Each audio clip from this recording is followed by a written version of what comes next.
మేము అమరావతికి సపోర్ట్ చేస్తామండి. ఎందుకని? ఎందుకనంటే అక్కడ ఉన్నటువంటి ఫెసిలిటీస్ అన్నీ మాకు తెలుసండి.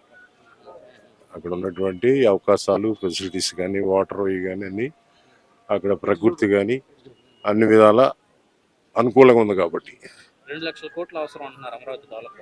అవ్వచ్చు. అది ఎప్పటికండి? ఒక 40 years అబౌవ్ 2 లక్షలు అయ్యేది. ఇప్పుడు నిదానంగా జరుగుతుందిగా వర్క్. ఇటు చూసుకుంటే మచిలీపట్నం కానీ విజయవాడ కానీ ఇంకేం ఉండదండి, ఏమీ లేదు. ఆయన అభిప్రాయం అది. జగన్మోహన్ రెడ్డి గారు వస్తే మళ్ళీ చట్ట సవరణ అసలు చేసే అవకాశం లేదా? అసలు ఆయన రావటాకే లేదు అవకాశమే లేదు ముమ్మాటికి, ఎట్టి పరిస్థితుల్లో. బాగుందా చంద్రబాబు నాయుడు గారి పరిపాలన? బాగుందా? బ్రహ్మాండంగా అది. అమరావతి అండి. ఎందుకని? అమరావతి అయితే ఇప్పుడేంటంటే పిల్లలు కూడా ఉద్యోగాలు అవి వస్తాయి సార్. ఇక్కడైతే రాజధానిలో అయితే మనకి ఉద్యోగాలు, పిల్లలు కొద్దిగా ఎడ్యుకేషన్ పరంగా చదువుకుంటున్నారు కాబట్టి అందరూ ఏంటంటే సెటిల్ అవుతారు. 200 ఏళ్ళు పట్టింది అంటున్నాడు. లేదండి, మొత్తం అయిపోయింది. ఎందుకంటే చేసుకుంటూ వెళ్తే ఎంతసేపు అండి, అది చేసుకుంటూ వెళ్తే పని చేసుకుంటూ వెళ్తే అయిపోయింది. జరుగుతూ ఉంటుంది కదా సార్ బిల్డింగ్స్ ఎంతసేపు. 4-5 సంవత్సరాలు ఇప్పుడంతా మిషనరీ వచ్చేసినాయి సార్. దాన్ని బట్టి ఏంటంటే బిల్డింగ్ మొత్తం చక్కగా కట్టేస్తారుగా, అయిపోయింది. చంద్రబాబు నాయుడు గారి పరిపాలన బాగానే ఉంది సార్. ఓకే. మళ్ళీ ఫ్యూచర్లో మార్చే అవకాశం లేదండి, లేదు 100% పక్క లేదా, అంతే. Okay sir. అమరావతి కావాలండి. ఎందుకని? మావిగాని అంటే ఏంటండి అసలు? ఆయన జగన్ ఎలా చెప్పాడు మావిగానని? విజయవాడ, గుంటూరు 3 కలిపి అభివృద్ధి చేస్తాం. ఇప్పుడు ఫస్ట్ నుంచి అమరావతి కదా డెవలప్ చేస్తానంది. ఫస్ట్ నుంచి రాజధాని అమరావతి కదా అంటుంది. ఇప్పుడు మధ్యలో మారటం ఏంటి? రైతులు అన్యాయం అయిపోతారు కదా. రాజధానిగా అమరావతి ఉంటేనే బాగుంటది. మీరు అనుకున్నట్టుగా అభివృద్ధి అంతా జరుగుతుంటారా? జరగటం లేదు, జరుగుతాదేమని మేము అనుకుంటున్నాం. ఇంకా జరగలేదు బాగా. జగన్మోహన్ రెడ్డి గారు వచ్చే అవకాశం లేదు. అవకాశం అయితే లేదండి. మావిగాని మార్చే అవకాశం లేదు. మావిగాని మార్చి ఇది లేదు. మాదే ఉందండి మావిగాని అంటే దానికి అర్థం మచిలీపట్నం, గుంటూరు. ఇంకా వాడు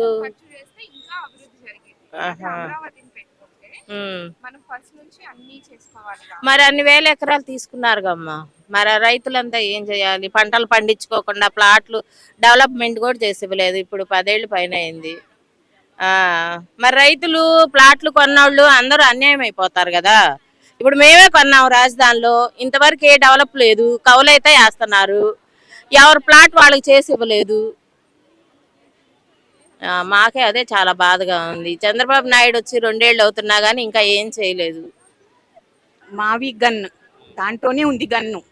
గన్నులు, పిస్టల్స్, రఫాలు చంపుకుంటాము, కొట్టుకుంటాము, ఇవి కాదు.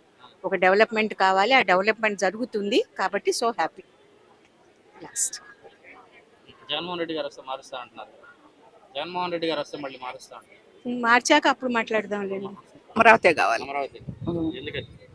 ఎందుకనంటే మనకు రాష్ట్రం అభివృద్ధి చెందుద్దని అనుకుంటున్నాం. ఆల్రెడీ మచిలీపట్నం, విజయవాడ, గుంటూరు 3 డెవలప్ అయిన ఏరియాస్ కాబట్టి తక్కువ పెట్టుబడితో మన రాజధాని. ఇన్ని సంవత్సరాలు బట్టి రైతులందరూ ఇచ్చున్నారు కదా, వాళ్ళు భూముల్ని స్వచ్ఛ దీనిగా ఇచ్చారు కదా కావాలని. మరి అప్పుడు వాళ్ళు ఏమవుతారు? నష్టపోతారు కదా. ఇన్ని సంవత్సరాలు వాళ్ళు మన రాజధాని కావాలి అని అడిగినప్పుడు వాళ్ళు రాజధాని కావాలి అని ఇచ్చారు కదా రైతులు భూములు. మరి ఇప్పుడు ఇన్ని సంవత్సరాలు వాళ్ళకి తీసుకొని వాళ్ళకి పొలాలు లేకుండా చేసి వాళ్ళని రైతుల్ని రోడ్డు మీద పడేసి మరి ఇప్పుడు వాళ్ళు మావిగన్ అంటే వేరే చోటికి పోతే వాళ్ళంతా ఏమవుతారు?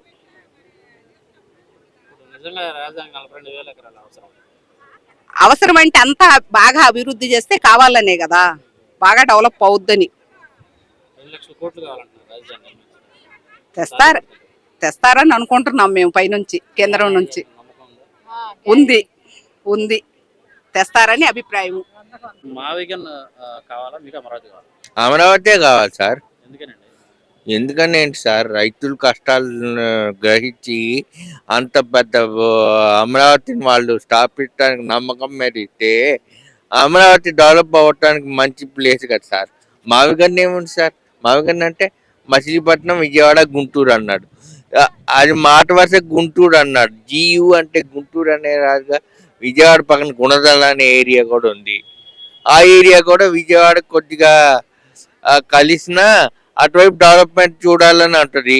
ఆ ఏరియా అంతా రిమోట్ ఏరియా.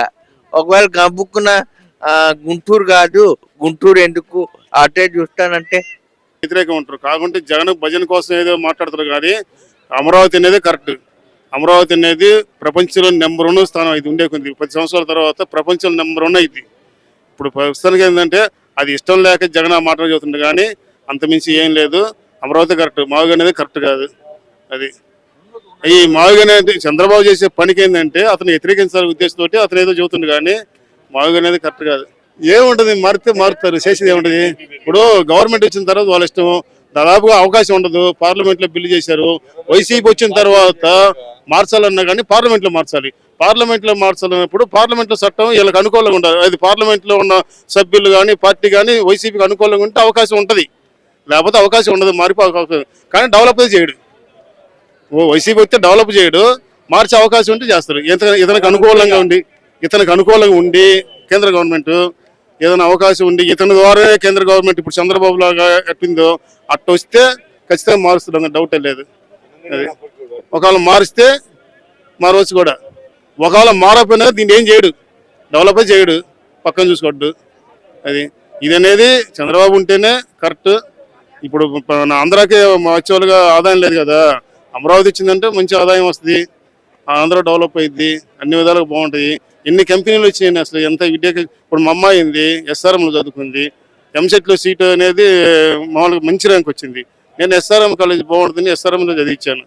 సంవత్సరం 2 లక్షలు పెట్టా, 3వ బ్యాచ్ మా అమ్మాయిది. ఎందుకు, మా మంచి కాలేజ్ వచ్చింది కదా. అలాంటి ఎన్నో విద్యా సంస్థలు, విట్టు వచ్చింది, అమృత వచ్చింది, చాలా వచ్చినాయి కదా. చంద్రబాబు కృషి కదా ఇదంతా.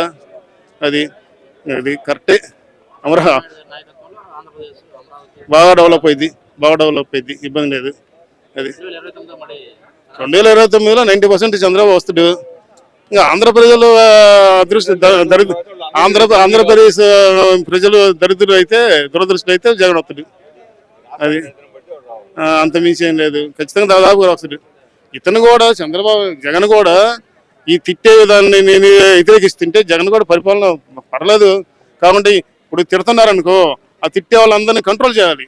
ఏంది అమ్మబూతులు ఏంది అసలు, అసెంబ్లీలో అమ్మబూతులు తిట్టేది ఏందండి, తిట్టినప్పుడు కంట్రోల్ చేయాలి. ఒకసారి రాజశేఖర్ ఉన్నప్పుడు గంగాభవని రాజ్కుమార్ ఏదో మాట అన్నది అంటే, గంగాభవని ఇంటికి పోయింది రాజ్కుమార్ ఇంటి మీద. అప్పుడు రాజశేఖర్ ఏదమ్మా తప్పమ్మ పోకూడదు, నువ్వు అటు చేస్తే ఈసారి వాళ్ళు గవర్నమెంట్ ఇచ్చినప్పుడు వాళ్ళు వస్తారు, అది కరెక్ట్ కాదు, పోకూడదు, కొద్దిగా తగ్గించుకోమన్నారు. అంతకుముందు రాజశేఖర్ అంటే నాకు అంటే చెడు అభిప్రాయం మంచి అభిప్రాయం లేదు, కానీ నేను తెలుగుదేశం పార్టీ. కానీ ఆ రోజు నుంచి రాజశేఖర్ అభిమానం పెరిగింది. అలా కంట్రోల్ చేస్తే ఎవరు తిట్టేవాళ్ళు కాదు, అసలు తిట్టేవాళ్ళు కాదు. ఎవరైతే తిడతారో వాళ్ళ పదవి ఇచ్చేకల్లా ఎక్కువ చెప్తున్నారు. అది ఇప్పుడు అమరావతి కావాలా, మావి గన్ కావాలా అనేది క్వశ్చన్ అడిగేవయ్యా. ఇప్పుడు 2014 ముందేగా జగన్మోహన్ రెడ్డి రాజకీయంలోకి వచ్చింది, పార్టీ పెట్టింది 14 ముందే కదా. 12, 13లో పెట్టాడు. 2014 మన రాష్ట్రం విడిపోయిన తర్వాత హైదరాబాద్ నుంచి మన ఆంధ్రప్రదేశ్కి వచ్చాం. వచ్చినప్పుడు ఆ భూమి సమీకరణ చేసిన దాంట్లో సరే చంద్రబాబు నాయుడు గారు ఆ రైతులు వాళ్ళు అడిగారు, బాబు గారి మీద నమ్మకం చెప్పున ఆ రైతులు ఎన్నో వేల ఎకరాలు ఇచ్చారు, భూమి ఇచ్చారు. అదే సందర్భంగా జగన్మోహన్ రెడ్డి కూడా ఆ 3,300 చిల్లర 3,300 ఎకరాలకి జగన్మోహన్ రెడ్డి కూడా దానికి అంత భూమి కావాలి, నేను కూడా ఇక్కడ తాడేపల్లిలో ప్యాలెస్ కట్టుకున్నాను, రాజధాని ఉండటం కరెక్టేను, దానికి నేను ఇష్టమేనని చెప్పాడు. ఆ రోజు చెప్పిన తర్వాత సరే ప్రజలు ఎవరికి వేయాల్సిన ఓటు వాళ్ళకి వేసారు, ఎవరికి వచ్చే సీట్లు వాళ్ళకి వచ్చినాయి. వచ్చిన తర్వాత జగన్మోహన్ రెడ్డి అసెంబ్లీలో మూడు రాజధానుల ప్రస్తావన తీసుకొచ్చాడు. అంతకుముందు ఆ మాట ఎందుకు చెప్పాడు, గెలిచిన తర్వాత ఈ పదం ఎందుకు మార్చాడు, ఫస్ట్ పాయింట్. మార్చినప్పుడు అతను 151 అదే అప్పుడు ఆ ప్రతిపక్షంలో ఉన్నాడు అనుకో, సరే అటు జరిగింది. నిన్న అధికారం వచ్చిన తర్వాత 2019లో జగన్మోహన్ రెడ్డికి అధికారం వచ్చిన తర్వాత ఇప్పుడు మూడు రాజధానులని మాటని ప్రస్తావించాడు. అంతకుముందు ఆ మాట ఎందుకు చెప్పాడు, ఇప్పుడు ఈ మాట ఎందుకు చెప్తున్నాడు? చెప్పినప్పుడు ఒక పార్టీకి సంబంధించిన రాజకీయ నాయకులు కావచ్చు, 151 మంది ఎమ్మెల్యేలు సీనియర్ మోస్ట్ నాయకులు ఉన్నారు. బొత్స సత్యనారాయణ అంటే, మళ్ళీ ఆయన శ్రీకాకుళం జిల్లాలో వాళ్ళు ఎవరు వాళ్ళ బ్రదర్స్ ఉంటారు, ధర్మాన వరప్రసాద్ వాళ్ళు ఉన్నారు. ఇంత జగన్మోహన్ రెడ్డి అంటే ఏది బొత్స సత్యనారాయణ పిల్లల వయసు జగన్మోహన్ రెడ్డిది. అలాంటి జగన్మోహన్ రెడ్డికి ఇలాంటి నాయకులు ఎలా పద్ధతి ఆయనకు అనుకూలంగా చెప్తున్నారు? ఆయన ఏది చెబుతా అది చెబుతున్నారు. ఆయన ఏది అనమంటే వీళ్ళు అది చెబుతున్నారు. ఏంటి వీళ్ళ ఆలోచన ఏంటి అసలుకి అనే భావన. ఇప్పుడు నిన్న ఏబిఎన్ రాధాకృష్ణ లేదు, చాలా ఈ లోపు చాలా అరాచకాలు జరిగినాయి. ఏది 2019-24 నుంచి ఇక్కడ శంకర విలాసులో ఒక ఆమె పేరు ఏం పేరు ఉంది, ఒక లేడీస్, ఆమె వయసు 70 సంవత్సరాల వయసు. ఏదో ఇప్పుడు నాలాగా మాట్లాడారని ఆమె అర్ధరైతురే స్టేషన్కి తీసుకెళ్లారు.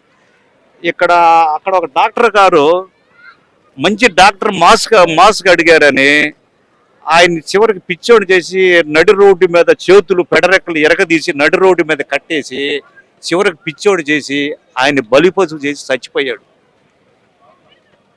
మరి అచ్చెన్నాయుడిని అంతకుముందు ఎప్పుడు కూడా ఇలాంటి రాజకీయ కష్టాలు లేవు. అచ్చెన్నాయుడిని శ్రీకాకుళం జిల్లా నుంచి ఏడకు తీసుకొచ్చారు. ఉంటే రాజకీయ పరంగా చూడాలి కానీ ఇంకో రకంగా చూడకూడదు. జగన్మోహన్ రెడ్డి చేసిన ప్రతిదీ కక్ష సాధింపు వ్యవహారాలుగా. మాకే జగన్మోహన్ రెడ్డి అంటే ఆయనకి నాకు విరోధాలు లేవు. ఆయన చేసిన పనితీరు గురించి చెప్తున్నాం మనం. ఇప్పుడు ఒక రకంగా జగన్మోహన్ రెడ్డి రాజశేఖర్ రెడ్డి 100 రెట్లు బెటరు. ఆయన ఇంత హింసాకాండంలో ఇంత రకంగా చేయలేదు. ఈయనకి ఎగిసిన కానిచ్చి కక్ష సాధింపు వ్యవహారాలు తెప్పితే అదొకటి. జగన్మోహన్ రెడ్డి గారికి పెద్ద యుగో ఉందండి. ఆ యుగో ఆయన చుట్టూరు వైఫై లాగా తిరిగిద్ది. ఆయన చుట్టూరు వైఫై లాగా తిరుగుతూ ఉంటుంది. ఆయనకి ఎవరు ఎదురు చెప్పకూడదు. ఆయన చెప్పిందే శాసనం, ఆయన చేసిందే ఇది.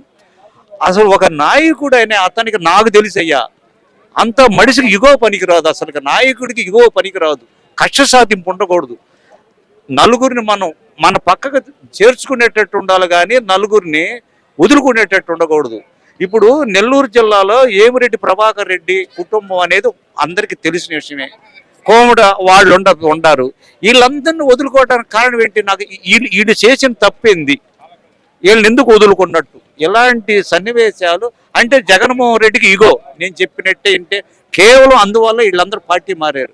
ఎప్పుడైతే జగన్మోహన్ రెడ్డి వీళ్ళందరూ నెల్లూరు జిల్లా వాళ్ళు కానీ కడప జిల్లాలో వాళ్ళు కానీ ఎప్పుడైతే పార్టీ మారారో అప్పుడే కూటమి ప్రభుత్వానికి బలం చేకూర్చుకుంది. జగన్మోహన్ రెడ్డి గారు నేను అనగా తెలుసుకోవాల్సింది ఏంటంటే రాబట్టుకోవాలి కానీ ఆయన యుగో వల్ల ఆయనకి దగ్గర లేకుండా వెళ్ళిపోతూ ఉండరు. అట్టేగా నిన్న ఏమూరి రాధాకృష్ణమూర్తి గారు చెప్పేదాంట్లో ఒకవేళ తేడా ఉండొచ్చు కానీ మీనింగ్గా అర్థం చేసుకుంటే అది చెప్పేగా ఇందాక బొత్స సత్యనారాయణ ధర్మాన వరప్రసాద్ పిల్లల వయసు గల్లాడు జగన్మోహన్ రెడ్డి. ఆయన చెబుతుంటే వీళ్ళు ఎట్ట తలకాయ ఊపుతున్నారు. ఇప్పుడు మన కుటుంబ సభ్యుల్లోనే మనం ఒక తప్పు చేస్తే అన్న కానీ తమ్ముడు కానీ మనం అట్ట కాదు ఇట్టని చెప్పుకుంటామే. వీళ్ళు ఎందుకు చెప్పుకోలేకపోతున్నారు? మొన్నేమో అధికారం రాకముందేమో అమరావతికి మద్దతు పలిక, అధికారం వచ్చిన తర్వాత ఏమో 3 రాజధానులనే, ఇప్పుడేమో మావి గని అంటే ఈ నాయకుడిని నేనేమంటానంటే ఈ నాయకుడిని ఈ జగన్మోహన్ రెడ్డి నాయకుడిని వీళ్ళు ఆ పార్టీలో ఉన్న నాయకులు కొంతమంది నాయకులు బొత్స సత్యనారాయణ కావచ్చు, రాచమల్లి ప్రతాప్ రెడ్డి కావచ్చు, అయ్యో వగేరే నేను అనేది ఒకరని కాదు. ఎందుకు ఆయనకి ఈ రకంగా ఆయన ఏ పని చేస్తే ఆ పని కరెక్ట్ అని ఎట్ట చెప్పగలుగుతున్నారు? ఏది చేసినా రైట్ అంటున్నారు. వీళ్ళు నిజంగానే ఏది చేసినా రైట్ అన్నారంటే రాధాకృష్ణమూర్తి గారు అన్నదంటే నాకైతే తప్పు అనిపించలేదు. రాధాకృష్ణ గారేమో ఎన్నుమొక్కలేనన్నారు. నేనేమంటానంటే నరం లేని నాలుక ఏది చెప్పినా కూడా వీళ్ళు సరే అంటున్నారు. ఇది చాలా తప్పు. జగన్మోహన్ రెడ్డి గారు ఇప్పుడు కూడా తెలుసుకోవాల్సింది ఏంటంటే నాకు తెలిసి కూడా ఈ మావి గన్ని అని మూడు మొక్కలాటలు ఇవన్నీ జగన్మోహన్ రెడ్డి ఏమి చేయలేడండి. అసలు జగన్మోహన్ రెడ్డికి ఈ ప్లానే తెలీదు. ఇప్పుడు అమరావతి అసలు ఈ ప్లాన్లు ఈ మాట్లాడటమే జగన్మోహన్ రెడ్డికి తెలియదు. ఆయనకి స్వార్థం ఎక్కువ, ఆయనకి యుగో ఎక్కువ. అందువలన జగన్మోహన్ రెడ్డి చాలా మార్పు చేసుకోవాలి. నేనేం ఆయనకి రిక్వెస్ట్గా చెప్తున్నా కానీ నాకేం ఆయన మీద కక్ష లేదు. ఈ నాయకులు కూడా ఆయన ఏం చెబుతా అది తందానంటున్నారు. ఇప్పుడు ఏబిఎన్ మీద ఇప్పుడు ఏ పార్టీ వాళ్ళైనా ఏ కార్యాలయం మీద పోవడం కూడా తప్పే, పొమ్మని ఎవరు అనరు. కానీ వీళ్ళు మన అంబటి రాంబాబు గారు కావచ్చు, లేకపోతే ఆయన ఎవరు అట్టాయి రోజా అని వీళ్ళందరూ ఎవరు మాట్లాడినా తప్పని చెప్తున్నాను. పేరు నాని కావచ్చు, ఈ తిట్లు పురాణాలు. ఇప్పుడు చంద్రబాబు నాయుడు ఎన్టీ రామారావు గారి కూతుర్ని భువనేశ్వరమ్మని అసెంబ్లీలో 151 మంది కౌరవ సభలాగా ఉన్నప్పుడు ఆ మాట అంటే నేననేది ఎవరు నన్న తప్పే. ఆ రోజు జగన్మోహన్ రెడ్డి ఏం చేశాడు, నవ్వుతున్నాడు, ఎంత ఆనందపడ్డాడు వాళ్ళు అంటే. నేనేమంటానంటే సీఎం రేంజ్లో ఉండి ఒక నాలాంటి వాళ్ళు మాట్లాడినప్పుడు దాన్ని ఖండించాలి. ఖండించకుండా వాళ్ళకి ఎవరు మాట్లాడితే వాళ్ళకి మంత్రి పదవులు అది చేయటం అనేది చాలా తప్పు. జగన్మోహన్ రెడ్డి గారు కూడా ఇప్పటికి కూడా అమరావతి మీద నిజంగా జగన్మోహన్ రెడ్డికి అమరావతి అంటే ఇష్టం లేదు. ఎందుకు ఇష్టం లేదంటే అమరావతి చంద్రబాబు నాయుడు దాన్ని అసలు అమరావతి అనేది చంద్రబాబు నాయుడు ప్రపోజల్ చేసినప్పుడు ఇటు చిత్తూరు జిల్లా నుంచి ఇటు శ్రీకాకుళం జిల్లాకి ఎటు చూసిన మధ్యలో ఉంది కాబట్టి అమరావతి అది అందరికి ఇష్టమే. ఈ జగన్మోహన్ రెడ్డి వల్ల ఇప్పుడు కొంతమంది ఈ బొత్స సత్యనారాయణ కూడా దగ్గరే కదండి. బొత్స సత్యనారాయణ చీపురుపల్లికి కూడా దగ్గరే కదా. ఇదంతా ఏంటంటే ఆయనకి భజన చేసేవాళ్ళు తయారు ఎక్కువైపోయారు. నేనేమంటానంటే బొత్స సత్యనారాయణ లాంటి నాయకులకి ఈ భజన చేయడం మానుకోండి. మీ వయసుకు తగదు. మీ వయసు నాలాంటి పిల్లోడో లేకపోతే ఇంకొకరు చేస్తే అది సరిపోయింది. ధర్మాన ప్రసాద్ యోగే అందరూ ఆయనకు భజన చేయటం మానుకొని మీరు ఏదైతే ధర్మంగా ఉంటుందో దాని పక్కన మాట్లాడితే ఏడకు కూడా ఫ్యూచర్ ఉంటుంది.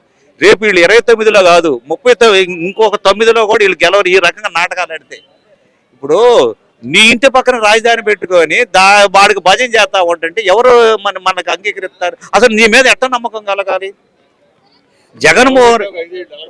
జగన్మోహన్ రెడ్డి మీద జనంలో ఎట్ట నమ్మకం కలగాలి? ఇప్పుడు ఆయన చెప్పేది అమరావతికి భూముల కంటే ఈయన చెప్పేది మచిలీపట్నం నుంచి గుంటూరు వరకు రోడ్డు అమ్మటి ప్లేస్లు ఇంకా ఎక్కువ రేట్లు ఉంటాయిగా. అక్కడి నుంచి ఇక్కడికే రేట్లు ఎక్కువ ఉంటాయి. ఆడ మామూలు రేట్లుగా కొనలేకపోతుంటే ఈయన ఏం కొంటాడు? లేదు, నువ్వు కొనే ఉద్దేశం ఉన్నప్పుడు 2019 నుంచి 24 వరకు పోనీ నువ్వు అదే చేయొచ్చుగా. నువ్వు చెప్పే మచిలీపట్నం నుంచి గుంటూరు వరకు చేసి నువ్వు చూపించినట్టయితే అసలు నీకు ఇంకొక మాట చెబుతున్నాను. జగన్మోహన్ రెడ్డి గారు గెలిచిన తర్వాత ఏది కదిలించకుండా, ఏది అమరావతి జోలి పోకుండా, అమరావతి రైతులకు జోలి పోకుండా, ఏమి చేయకుండా ఆయన పథకాలు ఇచ్చి కూర్చున్నా కూడా 2024లో మళ్ళీ సీఎం అయ్యేవాడు. జగన్మోహన్ రెడ్డికి విషయం తెలియలేదు. నువ్వు ఎప్పుడైతే చెయ్యకపోగా అరాచక పాలన ఎప్పుడైతే మొదలు పెట్టావో అక్కడే జగన్మోహన్ రెడ్డి పతనం మొదలైంది. లేకపోతే 24లో జగన్మోహన్ రెడ్డి ఏమి చేయాల్సి పని లేదు. ఆ పెన్షన్లు, రైతు భరోసాలు, ఆ ఉన్నదాని ఏదైనా ఉంటే ఆ ఫైనల్గా ఉన్నది కానీ పూర్తి చేసి మెలకుండా కూర్చుంటే జగన్మోహన్ రెడ్డి నిన్న మళ్ళీ సీఎం అయ్యేవాడు.